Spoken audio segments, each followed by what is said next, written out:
নিরামিষের দিনে এরকম আলুর দম লুচি, পরোটা বা পোলাও, ফ্রাইড রাইসের সাথে পরিবেশন করে দেখবেন, খেতে কিন্তু ভীষণ সুস্বাদু লাগে। নমস্কার বন্ধুরা, কিচেন অপশনটাই চ্যানেলে আপনাদের স্বাগত।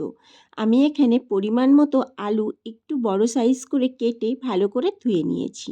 এবার কড়াইতে বেশ খানিকটা তেল বসিয়ে দিয়েছি। তেলটা গরম হয়ে গেলে গোটা জিরে, শুকনো লঙ্কা আর গোটা গরম মশলা ফোড়ন দিয়ে দিলাম। ফোড়নটাকে কয়েক সেকেন্ড ভেজে নেওয়ার পর আলুগুলোকে দিয়ে দেব ভেজে নেওয়ার জন্য। আর গোটা গরম মশলার মধ্যে লবঙ্গ, এলাচ আর দারচিনি ব্যবহার করেছি। দিয়ে দিলাম পরিমাণ মতো লবণ, পরিমাণ মতো হলুদ আর পরিমাণ মতো হাফ চামচ মতো কাশ্মীরি লঙ্কার গুঁড়ো।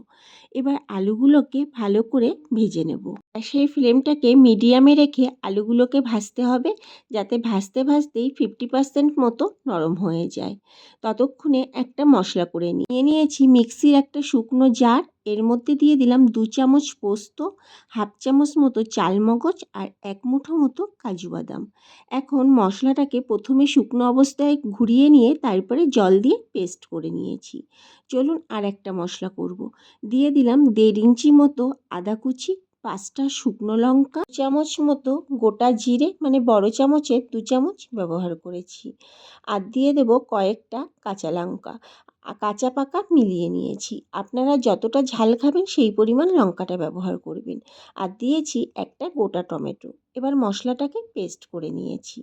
এইদিকে আলুগুলোও কিন্তু সুন্দর ভাজা হয়ে গেছে। যখন আলুগুলো এরকম লাল করে ভাজা হয়ে যাবে, তখন এর মধ্যে দিয়ে দেব আদা, কাঁচা লঙ্কা, জিরে, টমেটোর পেস্টটা।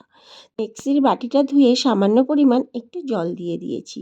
এখন মশলাটাকে আলুর সাথে ভালো করে মিশিয়ে মশলাটাকে বেশ ভালো করে কষতে হবে, যাতে মশলা থেকে সুন্দরভাবে তেল ছেড়ে যায়। আর যে এক্সট্রা জলটা দিয়েছিলাম সেই জলটাও যেন সুন্দর শুকিয়ে যায়। ওই 3-4 মিনিট নাড়াচাড়া করার পর দেখুন মশলা থেকে কিন্তু ভালোভাবে তেল ছেড়ে গেছে, আর এক্সট্রা যে জলটা ছিল সেটাও শুকিয়ে গেছে।